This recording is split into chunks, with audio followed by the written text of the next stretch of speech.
Est-ce qu'il t'est déjà arrivé de te poser la question suivante? Quelle est ma place dans le monde? Eh bien toi, je sais pas, mais moi, c'est une question qui m'a préoccupée depuis ma plus tendre enfance. Je me sentais toujours en décalage, en fait, avec le monde qui m'environnait. Jusqu'à ce que je comprenne que c'est pas tant le monde qui pose problème, mais ma façon d'y exister. En fait, trouver sa place, ce n'est pas vouloir s'adapter à quelque chose, mais c'est trouver du sens à sa vie. Et passé 50 ans, avec l'âge, eh bien, tout devient plus clair, nos choix deviennent plus clairs, on commence à savoir ce qui compte réellement pour soi. Bonjour et bienvenue. Je m'appelle Laura, j'accompagne les femmes de plus de 50 ans qui souhaitent ouvrir un nouveau chapitre de leur vie. Je les aide à structurer cette transition et à mettre des actions concrètes pour atteindre leurs objectifs. Si ce sujet t'intéresse, eh bien je t'invite à t'abonner à la chaîne et je te remercie. Qu'est-ce qui fait qu'à un moment donné, on s'éloigne du sens qu'on pourrait donner à sa vie?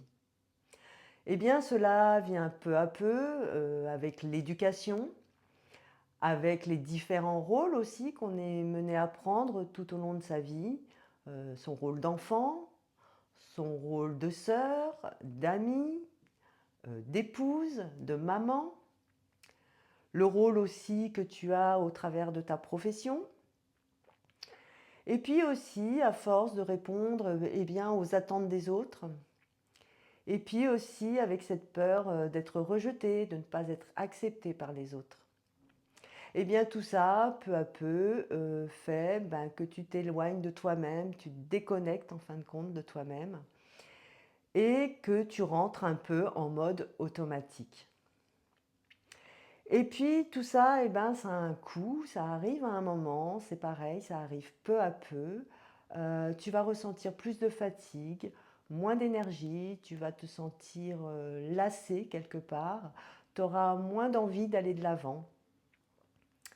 Et peut-être qu'à ce moment-là, tu vas te poser cette question, mais en fin de compte, quelle est ma place dans ce monde? Et là, effectivement, à partir de 50 ans, il y a comme un déclic. Alors oui, je te l'accorde, 50 ans, c'est un âge indicatif. C'est souvent un moment bien, où les enfants ont quitté le nid. Parfois, tu es divorcé, séparé, ou tu rentres en tout cas dans une nouvelle dynamique de couple. Parfois, ton travail ne te satisfait plus autant qu'avant. Bref, c'est quand même un moment charnière où tu es mené à te poser des questions. Et puis tu sais aussi ce qui te convient, ce qui ne te convient pas. Tu as eu des expériences, tu as construit des choses, parfois elles étaient décalées avec toi-même. Euh, bref, euh, tu commences à te connaître. Et effectivement, c'est hyper important de bien se connaître. De connaître tes forces, de connaître ton potentiel qui a trop souvent été négligé. De connaître tes valeurs. Et là, je ne parle pas de tes valeurs au sens commun sur lesquelles, en fin de compte, tout le monde s'accorde. Hein, exemple, le respect. Non, je parle de ce qui est réellement important pour toi. Pas pour les autres ou pour la société, mais vraiment ce qui est important pour toi.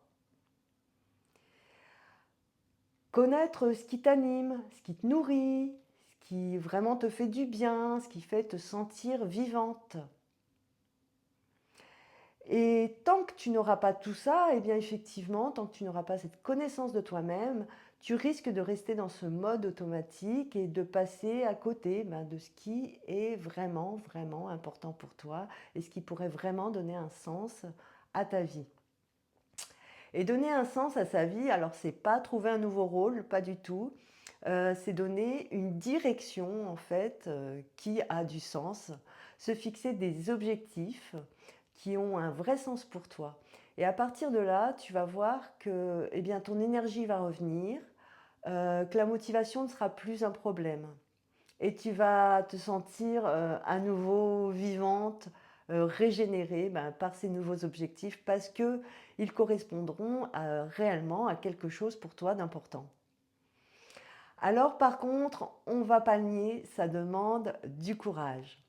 Eh bien oui, le courage de l'inconfort, du changement, le courage d'éventuellement échouer, le courage d'être déçu aussi parfois, le courage aussi de s'exposer au regard des autres qui ne vont peut-être pas comprendre tes changements de direction, tes nouveaux objectifs. Voilà, tout ça demande effectivement du courage. Alors je te l'accorde, hein, rester dans le confort de ce que tu connais déjà, de ce qui te convient peut-être moyen moyen, mais bon, ça va, c'est super plus confortable à court terme. Mais à long terme, et je t'invite à réfléchir à ça peut te coûter beaucoup, beaucoup plus cher. Trouver sa place n'est pas une question de réflexion, mais bien une question de construction qui repose sur de la clarté, sur une meilleure connaissance de toi-même, de tes valeurs, de ton potentiel, de tes forces, et puis qui repose aussi sur le courage de t'engager en cohérence avec tout ça en fait. Et ce que je te propose, c'est de faire de ce moment de lucidité un moment qui te permette de prendre une direction claire, de prendre des décisions, de poser des actions concrètes afin de construire un nouveau chapitre de ta vie qui a vraiment du sens pour toi. Je te remercie beaucoup de m'avoir écouté. Si tu as envie de faire des commentaires, avec plaisir, je serai très très heureuse de les lire. N'oublie pas de mettre un petit pouce si tu as aimé la vidéo. Pense aussi à partager cette vidéo avec une amie à qui ça pourrait servir ou à qui ça pourrait faire plaisir. Tu peux me retrouver sur mon site objectifnouvellevie50plus.com, sur Instagram, sur Facebook. Je te mets tous les petits liens en dessous de la vidéo. Et puis, il ne me reste plus qu'à te souhaiter une super bonne journée ou une bonne soirée. Salut!